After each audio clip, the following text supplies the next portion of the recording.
আসসালামু আলাইকুম। সৌদি আরবে গৃহকর্মী হিসেবে কর্মরত নারীরা দেশটিতে চরম বেকায়দায় পড়েছেন। নিজ দেশে ফেরার জন্য ভিসা বঞ্চিত হচ্ছেন অনেক গৃহকর্মীরা। সৌদিতে কর্মরত গৃহকর্মী এসব নারীরা জানিয়েছেন, সবাই নির্যাতনকারী নিয়োগকর্তার কাছ থেকে পালিয়ে এসেছেন, যারা তাদের পরিচয়পত্র আটকে রেখেছেন। তারা সৌদি ছেড়ে নিজ দেশে যাওয়ার চেষ্টা করছেন, কারণ তাদের সন্তানরা সৌদি আরবে প্রয়োজনীয় নথিপত্র এবং জন্ম নিবন্ধন সনদ ছাড়া স্কুলে ভর্তি হতে পারছে না।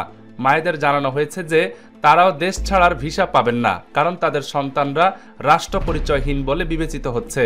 সৌদি আরবের ইসলামিক আইন অনুযায়ী বিবাহ বহির্ভূত সম্পর্ক একটি অপরাধ। এদিকে বিশাল উচ্চাভিলাষী সব মেগা প্রকল্প হাতে নিয়ে তোড়জোড় গতিতে কাজ শুরু করেছে সৌদি আরব। দেশটি তার ভিশন 2030কে সামনে রেখে রিয়াদ, জেদ্দা সহ বেশ কয়েকটি অঞ্চলে এসব কর্মযজ্ঞ চালিয়ে যাচ্ছে। এ কারণে সেখানে বিপুল সংখ্যক শ্রমিকের চাহিদা বৃদ্ধি পেয়েছে।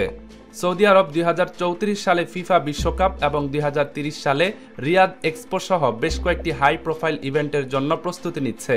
পাশাপাশি বিমান চলাচল, রেলওয়ে এবং স্পোর্টস স্টেডিয়ামের বিশাল সব অবকাঠামো প্রকল্প হাতে নিয়েছে। এসব উদ্যোগ দ্রুত বাস্তবায়নের জন্য বাংলাদেশ থেকে রেকর্ড সংখ্যক শ্রমিক কর্মী নিয়োগ দিচ্ছে সৌদি সরকার। বাংলাদেশের পররাষ্ট্র মন্ত্রণালয়ের তথ্য অনুযায়ী প্রতিদিন 4000 থেকে 6000 কর্মী নিচ্ছে সৌদি আরব। গত এক মাসে 83,000 বাংলাদেশি কর্মী নিয়োগ দিয়েছে মধ্যপ্রাচ্যের এই দেশটি। এই সংখ্যা বাংলাদেশ এবং বিশ্বের যে কোনো দেশের অন্যান্য দেশ থেকে নিয়োগের সর্বোচ্চ রেকর্ড। এদিকে সৌদি আরবে অবস্থানরত বাংলাদেশি প্রবাসীদের অনলাইন প্রতারণা থেকে সতর্ক থাকার আহ্বান জানিয়েছে বাংলাদেশ দূতাবাস। দূতাবাসের এক বিজ্ঞপ্তিতে বলা হয়, সম্প্রতি কিছু ইউটিউব চ্যানেল, ফেসবুক পেজ ও সামাজিক যোগাযোগ মাধ্যমে বাংলাদেশি প্রবাসীদের পাসপোর্ট, জন্ম নিবন্ধন, বিভিন্ন সার্টিফিকেট ও দূতাবাসের সেবার জন্য অ্যাপয়েন্টমেন্ট গ্রহণের বিষয়ে ভুয়া বিজ্ঞাপন প্রচার করা হচ্ছে।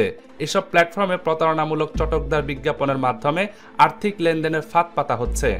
দূতাবাস স্পষ্ট জানিয়ে দিয়েছে যে এসব ইউটিউব চ্যানেল ও ফেসবুক পেজের সঙ্গে বাংলাদেশ দূতাবাসের কোনো ধরনের সংশ্লিষ্টতা নেই। প্রবাসীদের বিভ্রান্ত না হওয়ার আহ্বান জানিয়ে বিজ্ঞপ্তিতে আরও বলা হয়েছে, সামাজিক যোগাযোগ মাধ্যমের এমন প্রলোভনমূলক প্রচারণায় বিশ্বাস করে কোনো আর্থিক লেনদেনে জড়ানো থেকে বিরত থাকতে হবে। এছাড়াও দূতাবাসের সেবার জন্য অফিসিয়াল ওয়েবসাইট এবং নির্ধারিত মাধ্যমগুলোতে যোগাযোগ করতে অনুরোধ জানানো হয়েছে।